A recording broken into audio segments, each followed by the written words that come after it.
The Doll's House by Katherine Mansfield. When dear old Mrs. Hay went back to town after staying with the Burnells, she sent the children a doll's house. It was so big that the carter and Pat carried it into the courtyard, and there it stayed, propped up on two wooden boxes beside the feed-room door. No harm could come to it. It was summer, and perhaps the smell of paint could have gone off by the time it had been taken in. For really, the smell of paint coming from the doll's house, sweet of old Mrs. Hay, of course, most sweet and generous, but the smell of paint was quite enough to make anyone seriously ill, in Aunt Beryl's opinion, even before the sacking was taken off. And when it was, there stood the doll's house, a dark, oily spinach green, picked out with bright yellow. Its two solid little chimneys, glued on to the roof, were painted red and white, and the door, gleaming with yellow varnish, was like a little slab of toffee. Four windows, real windows, were divided into panes by a broad streak of green. There was actually a tiny porch, too, painted yellow, with big lumps of congealed paint hanging along the edge. But perfect little house. Who could possibly mind the smell? It was part of the joy, part of the newness. Open it quickly, someone.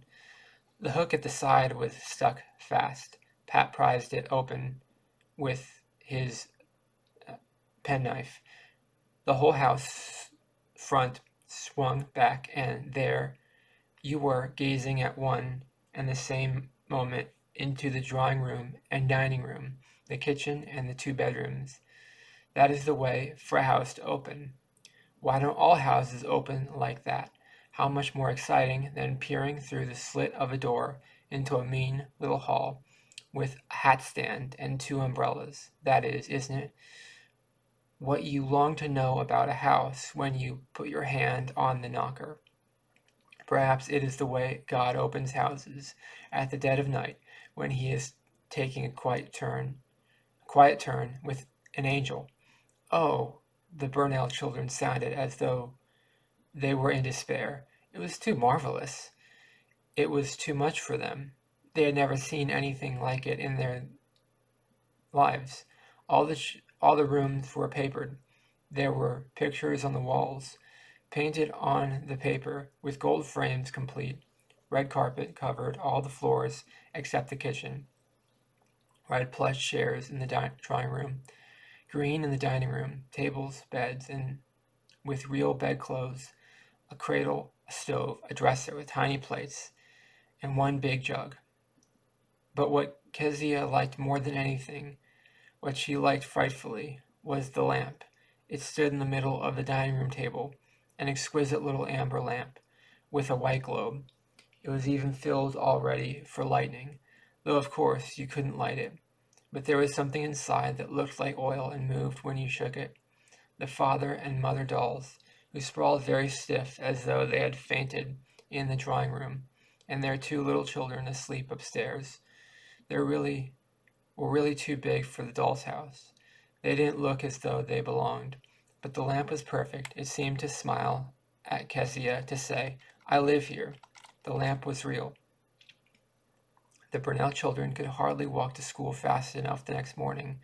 They burned to tell everybody, to describe, to boast about their doll's house before the school bell rang.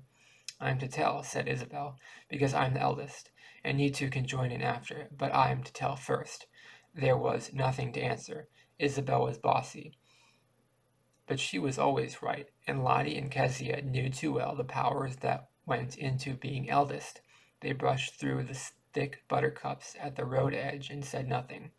And I'm to choose what's to come and see it first, Mother said I might, for it had been arranged that while the doll's house stood in the courtyard, they might ask the girls at school, two at a time, to come and look, not to stay to tea, of course, or to come traipsing through the house, but just to stand quietly in the courtyard while Isabel pointed out the beauties, and Lottie and Kezia looked pleased.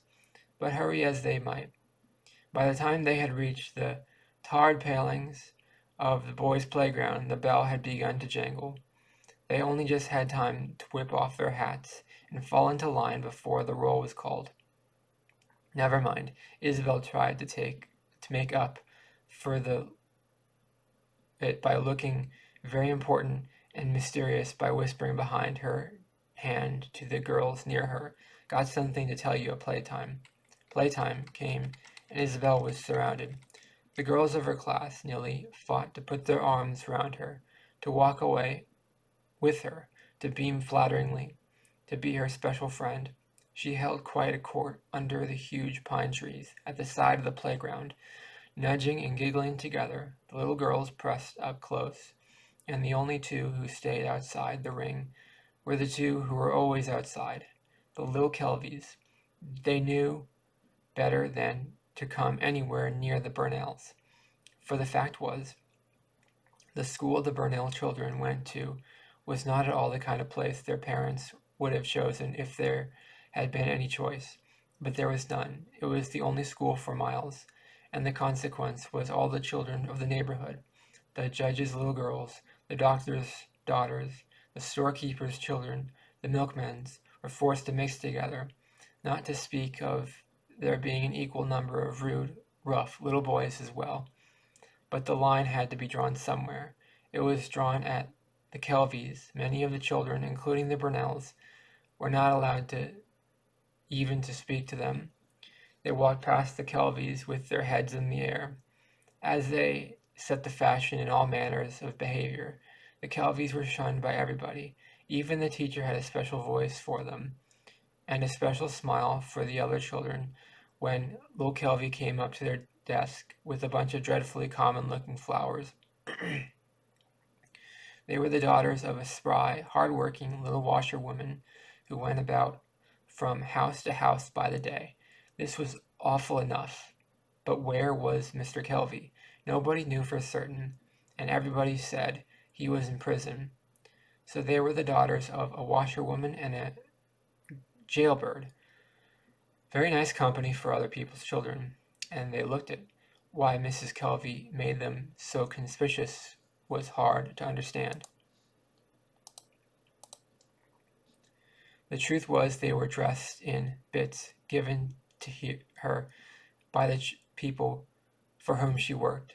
Lil, for instance, who was a stout, plain child with big freckles, came to school in a dress made from a green art serge tablecloth of the Burnells, with red plush sleeves from the Logan's curtains. Her hat perched on top of her forehead was a grown-up woman's hat, once the property of Miss Lecky, the postmistress. It was turned up at the back and trimmed with a large scarlet quill.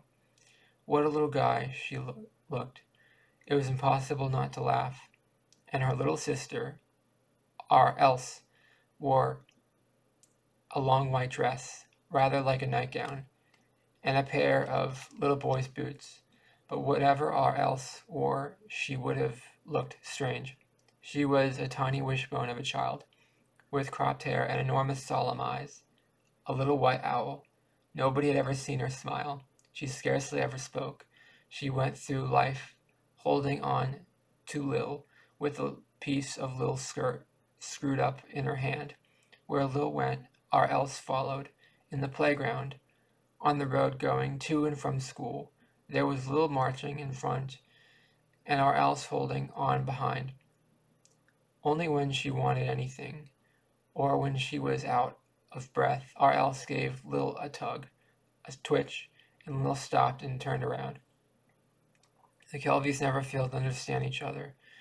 Now they hovered at the edge. You couldn't stop them listening. When the little girls turned around and sneered, Lil, as usual, gave her silly, shamefaced smile. But our Else only looked. And Isabel's voice, so very proud, went on telling. The carpet made a great sensation, but so did the beds, with real bedclothes, and the stove with an oven door. When she finished, Kezia broke in. "You've forgotten the lamp, Isabel." "Oh, yes," said Isabel. "And there's a teeny little lamp, all made of yellow glass, with a white globe that stands on the dining room table. You couldn't tell it from the real one. The lamp's best of all," said cried Kezia. She thought Isabel wasn't making half enough of the little lamp, but nobody paid any attention. Isabel was choosing the two who were to come back with them that afternoon and see it. She chose Emmy Cole and Lena Logan, but when the others knew, they were all to have a chance. They couldn't be nice enough to Isabel. One by one, they put their arms around Isabel's waist and walked her off. They had something to whisper to her in secret. Isabel's my friend. Only the little Kelvies moved away forgotten. There was nothing more for them to hear. Days passed, and as more children saw the doll's house, the fame of it spread. It became the one subject, the rage. The one question was, have you seen Brunel's dollhouse? Oh, ain't it lovely? Haven't you seen it? Oh, I say. Even the dinner hour was given up to talking about it. The little girls sat under the pines, eating their thick mutton sandwiches and big slabs of Johnny cakes spread with butter, while always, as near as they could get, sat the Kelvies, or else holding on to Lil, listening to, while they chewed their jam sandwiches out of a newspaper soaked with large red blobs. Mother, said Kezia, can't I ask the Kelvies just once? Certainly not, Kezia. But why not? Run away, Kezia. You know quite well why not. At last everybody had seen it except them. On that day the subject rather flagged. It was the dinner hour. The children stood together under the pine trees, and suddenly, as they looked at the Kelvies eating out of the paper, always by themselves, always listening, they wanted to be horrid to them. Emmy Cole started the whisper. Little Kelvy's going to be a servant when she grows up. Oh, how awful, said Isabel Burnell, and she made eyes at Emmy. Emmy swallowed in a very meaning way and nodded to Isabel when she'd seen her mother do on those occasions. It's true, it's true, it's true, she said. Then Lena Logan's little eyes snapped. Shall I ask her? She whispered. Bet you don't, said Jessie May. Pooh, I'm not frightened, said Lena. Suddenly she gave a little squeal and danced in front of the other girls. Watch me now, said Lena, and sliding, gliding, dragging one foot, giggling behind her hand, Lena went over to the Kelvies. Lil looked up from her dinner. She wrapped the rest quickly away, or else stopped chewing. What was coming now? It is true that you're going to be a servant when you grow up, little Kelvy, shrilled Lena. Dead silence, but instead of answering, Lil only gave her a silly, shamefaced smile. She didn't seem to mind the question at all. What a sell for Lena. The girls began to titter. Lena couldn't stand that. She put her hands on her hips. She shot forward. Yeah, her father's in prison, she hissed spitefully. This was such a marvelous thing to have said that the little girls rushed away in a body, deeply, deeply excited, wild with joy. Someone found a long rope, and they began skipping, and never did they skip so high, run in and out so fast, or do such daring things as on that morning. In the afternoon, Pat called for the Bornell children with the buggy, and they drove home. There were visitors, Isabel and Lottie, who liked visitors, went upstairs to change their pinafores, but Kezia thieved out at the back. Nobody was about. She began to swing on little white gates of the courtyard. Presently, looking along the road, she saw two little dots. They grew bigger. They were coming towards her. Now she could see that one was in front and one close behind. Now she could see that they were the Kelvies. Kezia stopped swinging. She slipped off the gate as if she was going to run away. Then she hesitated. The Kelvies came nearer, and beside them walked their shadows, very long, stretching right across the road, with their heads in their buttercups. Kezia clambered back at the gate. She had made up her mind. She swung out. Hello, she said to the passing Kelvies. They were so astounded that they stopped. Lil gave her a silly smile. R.L. stared. You can come and see our doll's house if you want to, said Kezia, and she dragged one toe on the ground. And at that, Lil turned red and shook her head quickly. Why not? Asked Kezia. Lil gasped. Then she said, Your ma told our ma you wasn't to speak to us. Oh well, said Kezia. She didn't know what to reply. It doesn't matter. You can come and see our doll's house all the same. Come on, nobody's looking. But Lil shook her head, still harder. Don't you want to? Asked Kezia. Suddenly there was a twitch, a tug at Lil's skirt. She turned round. Our Else was looking at her with the big, imploring eyes. She was frowning. She wanted to go. For a moment, looked at our Else very doubtfully. But when our Else twitched her skirt again, she started forward. Kezia led the way. Like two little stray cats, they followed across the courtyard to where the doll's house stood. There it is, said Kezia. There was a pause. Lil breathed loudly, almost snorted. Our Else was still as stone. I'll open it for you, said Kezia kindly. She undid the hook, and they looked inside. There's the drawing room and the dining room, and that's the... Kezia. Oh, what a start they gave. Kezia. It was Aunt Beryl's voice. They turned round. At the back door stood Aunt Beryl, staring as if she couldn't believe what she saw. How dare you ask the little Kelvies into the courtyard? Said her cold, furious voice. You know as well as I do, you're not allowed to talk to them. Run away, children. Run away at once. And don't come back again, said Aunt Beryl. She stepped into the yard and shooed them out as if they were chickens. Off you go immediately, she called, cold and proud. They did not need telling twice. Burning with shame, shrinking together, little huddling along like her mother, or else dazed, somehow they crossed the big courtyard and squeezed through the white gate. Wicked, disobedient little girl, said Aunt Beryl bitterly to Kezia, and she slammed the doll's house too. That afternoon had been awful. A letter had come from Willie Brent, a terrifying, threatening letter, saying if she did not meet him that evening in Pullman's Bush, he'd come to the front door and ask the reason why.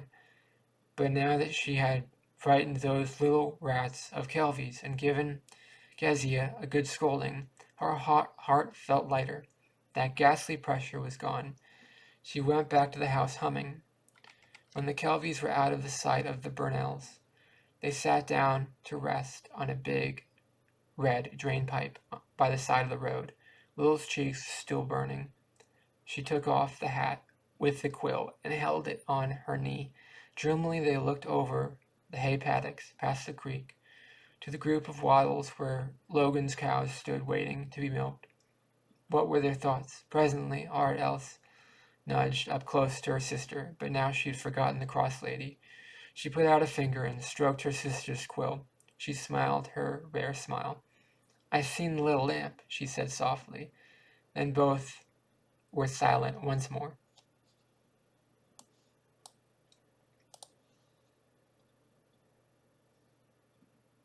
And that's the end of The Doll's House by Katherine Mansfield. I thought that was a good story. I'm trying to read this stuff to get better at reading. I know sometimes I get comments I'm not very good at reading, or some people give me tips about how to get better at reading, but I'm trying my best. I'm actually reading this to get better at reading. That's why I'm reading this. I know I'm not like LeVar Burton or like William Shatner here. I'm not some perfect actor here.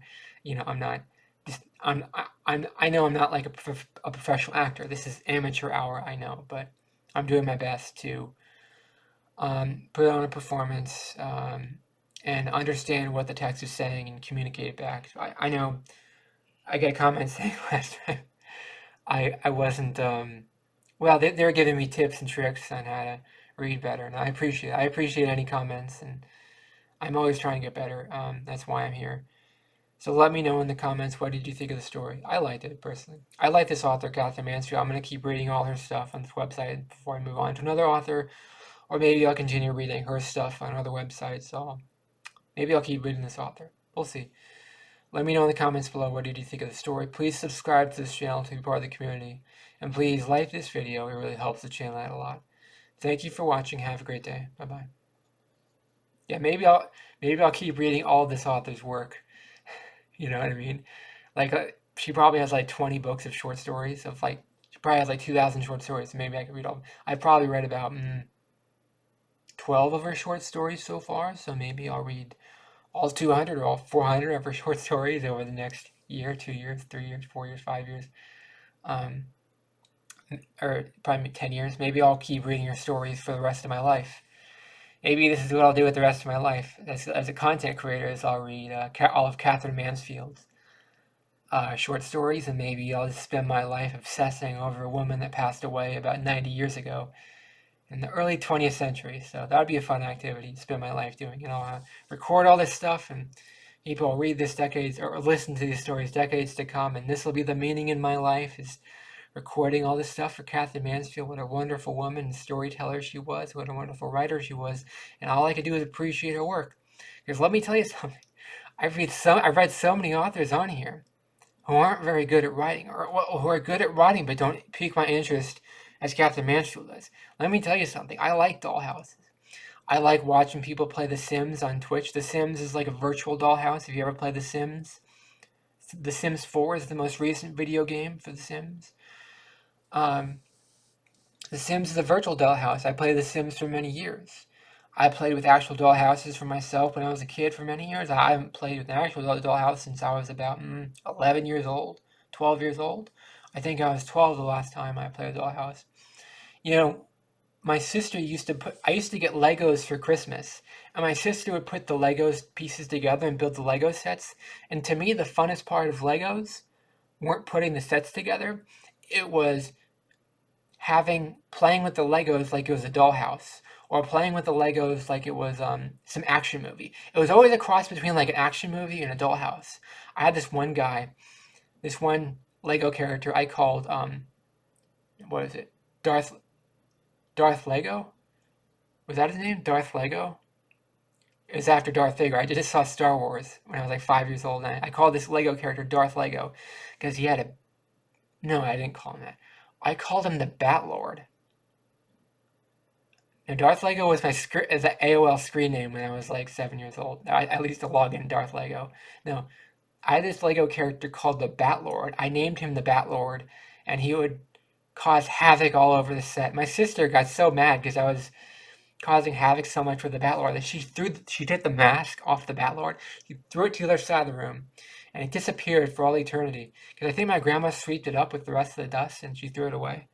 But that was a long time ago. Because like I always turned like these like nice little game story hours into like an action movie with like the Batlord, like he was Batman. Like the Batlord was a cross between Batman and Darth Vader, and that's who the Batman, Darth Vader, and like I don't know, some medieval knight. It was basically like a medieval knight and medieval sword fighting set. He was an evil. He was supposed to be an evil character, and and I created this storyline. If anyone likes Legos, they from the '90s, they probably remember this character from the Lego sets from the like 1994, 1995, 1996 was when this Lego character came out. I called him the Batlord, and then there's this other character I had. Um, it was in the Wild West set where he had like the pistols and stuff, and I called him Barfman Barf, and I named him Barfman Barf, and there was one time like I was bothering my cousin with Barfman Barf, and I kept saying, "Hey, Barfman Barf wants to talk to you. Barfman Barf wants to talk," and I would say like I couldn't say R's back then. I'd say Barfman Barf, Barfman Barf. I couldn't pronounce R's when I was 5 years old. um, Barfman Barf. And then my cousin took Barfman Barf and he put it in his pocket. He was visiting me for Christmas. He put it in his pocket and he never gave him back to me. He stole Barfman Barf from me. And he was like 5 years older than me. He was like 10 years old. I was 5 years old. And then I went to mommy. I went to my mom and I was like, "Mommy, he stole Barfman Barf. He stole Barfman Barf." I was crying. I was crying that he stole Barfman Barf. He stole Barfman Barf from me. I was crying. He stole Barfman Barf from me, and I was crying. And my sister and my cousin started laughing so hard. My sister is 4 years older than me. She's really close to my cousin. And they started laughing so hard because like I was complaining about my cousin stealing Barfman Barf from me. Oh my god, that's so funny. And like I cared so much about the character. And I wanted my mom to say, "Hey, give him his toy back," but my mom didn't care.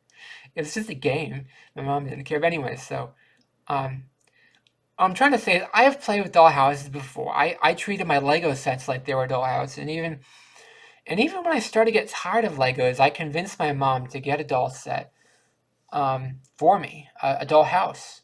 Not a doll set. I didn't get any dolls. I had action figures I could use as dolls. I had a lot of action figures like Batman, Hercules, and um, Goku, and all these action figures. He-Man, all these action figures I had could use as dolls if I wanted to. So I convinced my mom to get a dollhouse when I was 10 years old because I bought we got this a free version of The Sims, but our computer couldn't run The Sims, but it worked really well for like a month. The Sims worked really well on our computer for the original The Sims that came out in the year 2000. And and it stopped working after a month because my computer wasn't very good. My computer couldn't handle it very good. Later on I got The Sims again, The Sims 3 for a better computer, and I got to play it a lot more. But when The Sims broke, my mom's like, you can get an actual dollhouse. You don't have to just play The Sims. And I was like talking to my mom. I was like, can I get a dollhouse if I'm a boy? Can boys get dollhouses? And my mom's like, yeah, yeah, boys can get dollhouses. There's nothing wrong with that. And I was always like, huh, all right. I'd like a dollhouse for my birthday then. I was like 10 years old. And I was like, I'd like a dollhouse for my birthday. And I got a dollhouse for my birthday. And it was really nice. And we went out to some craft store and where they had nice dollhouses. Or no, we looked at them at the doll store. My mom got this one at probably some thrift store or something. But it's really nice. It's really big. It was like this big. It's like a big, or it was like this big or something. And like, it was tall. It was like, yeah, good size thing. You could play with the action figures. That was around the end of the time where I stopped playing with action figures. But I've played with action figures consistently until I was about 12 years old. And I treated them like dolls. I didn't like fight with them or whatever. Like I made them like kiss each other and get married. I made Batman marry Hercules, and you know I treated them like they were dolls, or I made them fight I think they married each other and then fight each other and fist fights and powerful Goku Kamehameha blasts. I made all sorts of action happen with those dolls. Were they're action figures. They weren't called. I never called them dolls. I always called them action figures. I know it's funny, but I mean I relate to the story about the dollhouse. I do, and it's pretty captivating story. I give it two thumbs up. But it's just I think that my mom was like what did she say? I was like, can boys have a dollhouse? And I was like, yeah. She was like, yeah, they can have a dollhouse. And I was like, oh, okay. Well, then I like a dollhouse for my birthday. But like, it was like mind blowing. Oh, I could have a dollhouse. And then it was funny. That was around the time my cohorts like stopped playing with action figures and like they were busy like playing sports or other hobbies or whatever. But I always had a very active imagination in that sense that I play with action figures a lot more than other people did because I was very passionate about creating that imagination, creating that imaginary world, and that meant a lot to me. So I like this toy. I like anything about a dollhouse, and I had Pokemon cards also. I had all sorts of toys when I was a kid. Let me know in the comments below what do you think of the story. I thought it was pretty captivating, and I'm probably gonna keep reading Katherine Mansfield for the foreseeable future because I can't find any authors better than her. I hear she's one of the first modernist writers, so she sounds good to me. She means a lot to me, and I'm probably gonna keep reading all of her work because all of it was written in the pre public domain. It's still in the public domain because it was like 100 years ago. If it's 100 years ago, it's public domain. So I'm gonna keep reading Katherine Mansfield. So, and that's that. I enjoyed it. I know I'm not very good at reading, but I'm gonna keep trying to get better at reading. That's all I can really do. Thank you for watching. Have a great day. Bye bye.